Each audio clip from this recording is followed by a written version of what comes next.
अस्सलाम वालेकुम वरहमतुल्लाहि वबरकातुहू। आज मैं आपसे मीठी टिक्कियों की एक शानदार और परफेक्ट रेसिपी शेयर करने जा रही हूँ और शॉर्टकट तरीका भी आपसे शेयर करूँगी जिसके ज़रिए आप बहुत सारी टिक्कियाँ एक साथ बेल कर कटिंग करके फ्राई कर सकते हैं। बाज़ार से जब हम टिक्कियाँ लेते हैं ना तो वो बहुत ज़्यादा ऑयली होती है और हमें नहीं पता कि कौन सा ऑयल या घी उसमें यूज़ होता है। अंदर से खस्ता और बाहर से क्रिस्पी टिक्कियाँ बनाने के लिए आपको स्टेप बाय स्टेप मेरी रेसिपी को फॉलो करना होगा।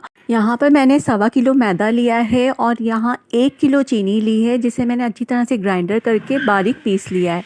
तो जब भी आप कूंडे बनाए ना तो चीनी को पीस कर बनाइएगा। इसके अलावा मैंने 1 टेबलस्पून भर के इलायची का पाउडर लिया है, 1 कप डालडा घी लिया है और 1 कप मैंने पिसा हुआ नारियल लिया है, आधा कप सफ़ेद तिल लिए हैं और मैंने 1.5 पाव दूध को गर्म किया था और इसमें 1 टेबलस्पून कॉर्नफ्लोर डालकर इसे थोड़ा सा मैंने थिक कर लिया है। इसके अलावा 1 पाव बारीक सूजी ली है और फ्राई के लिए ऑयल लिया है। अब एक बड़े से तसले में हम मैदा डालेंगे पहले और मैदे को मैंने पहले से छान के रख लिया था। फिर इसमें पिसी हुई चीनी डालेंगे। तो आपको यही मेजरमेंट रखनी है अगर आप मीठा सही खाते हैं यानी नॉर्मल खाते हैं। जो लोग मीठा कम खाते हैं तो फिर उन्हें आधा किलो चीनी लेनी है यानी जितना मैदा उसकी हाफ चीनी। तो यहाँ मैंने बराबर से थोड़ी सी कम चीनी ली है ना। 1.25 किलो मैदा है और 1 किलो पिसी हुई चीनी है। मिक्स कर लेंगे दोनों चीज़ों को। इसके बाद हम इसमें डालेंगे बाकी के ड्राई इंग्रेडिएंट्स।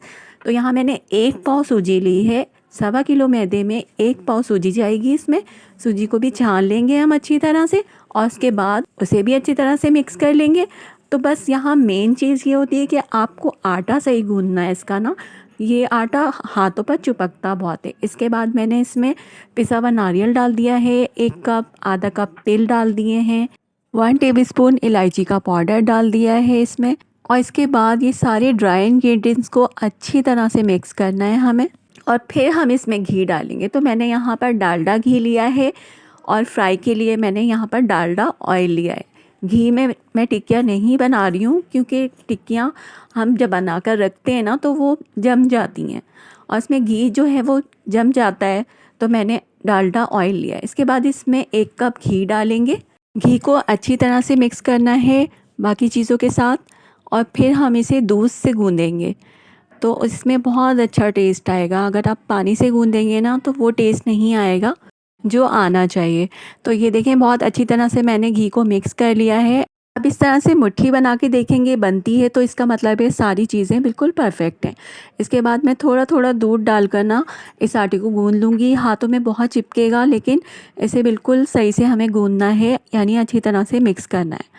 तो ये देखें इस तरह से मिक्स करते हुए हम इसे गूंद लेंगे जैसे हम आटा गूंदते हैं।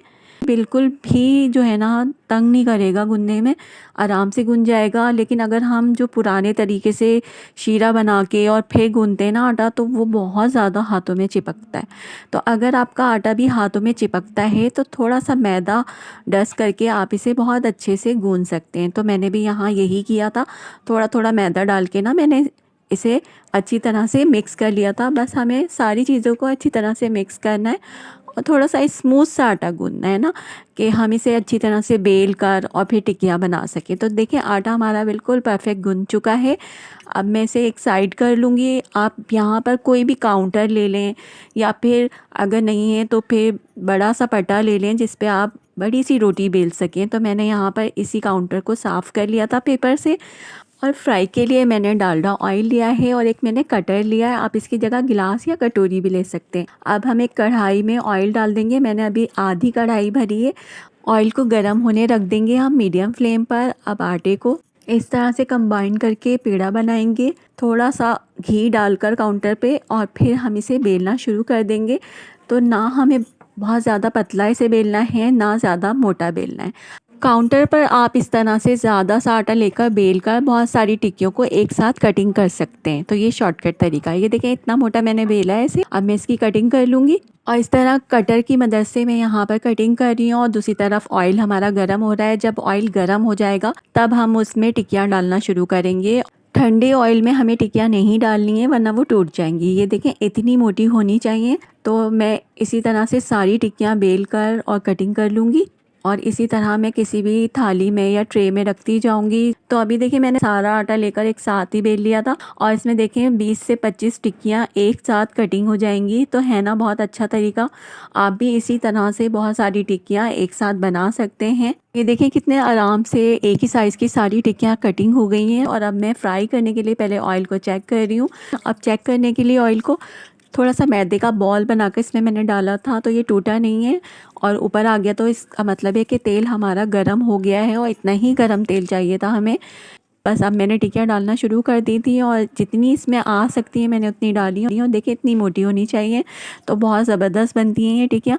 अब एक साइड से जब फ्राई हो जाएंगी ना तो हम फ्लेम को मीडियम कर देंगे और मीडियम फ्लेम में दूसरी साइड से भी फ्राई कर लेंगे। तो ये देखें मैं इन्हें टर्न कर रही हूँ और ये फूल कर ऊपर आ गई थी और इतनी नरम हो रही है ना। अभी बहुत एहतियात से इन्हें टर्न करना है ताकि छींटे भी नहीं आए और ये आराम से टर्न हो जाए, टूटनी नहीं चाहिए।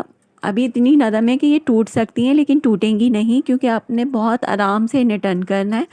और दोनों साइड से देखें कलर आने तक मैंने इन्हें फ्राई कर लिया था।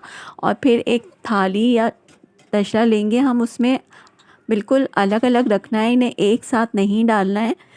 तो थोड़ा सा फासले पर हमें इनको एक एक करके ना अच्छी तरह से ऑयल निकाल के रखना है, क्योंकि अभी ये बहुत नरम है, आपस में चिपक भी सकती हैं। तो ये जब ठंडी हो जाएंगी ना तो ये खुद ही थोड़ी सख्त हो जाएंगी और क्रंची हो जाएंगी। तो इसी तरह से मैंने सारी टिक्कियाँ फ्राई कर ली थी और ऑयल जब थोड़ा सा कम हो गया था तो मैंने इसमें ऑयल और डाल दिया था। इसमें 1 किलो ऑयल लग गया था। मैंने बाकी की टिक्कियाँ भी इसी तरह डालकर और फ्राई कर ली थी और देखिए कितनी अच्छी फूल रही है ना। तो बस यही साइन होता है कि आपने आटा बहुत अच्छा गूंदा है और बिल्कुल परफेक्ट है। अगर आपने आटा डाल के देखा गरम तेल में और वो बिखर गया है तो इसका मतलब है कि कुछ कमी रह गई है, घी ज़्यादा हो गया है, मैदा कम है, कुछ इस तरह से हो जाता है जब शुरू शुरू में आप बनाते हैं। लेकिन इस रेसिपी को आप ट्राई करेंगे ना, अगर आप पहली बार भी टिक्कियाँ बना रहे हैं तो बिल्कुल परफेक्ट बनेंगी। लेकिन आपको मेजरमेंट यही रखनी है जो मैंने बताई हैं। अगर आप 1.25 किलो की टिक्कियाँ बना रहे हैं तो बिल्कुल यही मेजरमेंट रखिएगा। बाकी का आटा भी मैंने इसी तरह से फैलाकर बेल लिया था और कटिंग कर ली थी। तो जो आटा बचता जा रहा था मैं इन्हें इसी तरह से बेल कर और कटिंग करी थी टिक्कियों की और फिर फ्राई करी थी। तो ये सारी टिक्कियाँ एक साथ बन जाती हैं, तो मैं आपको दिखाती हूँ अभी।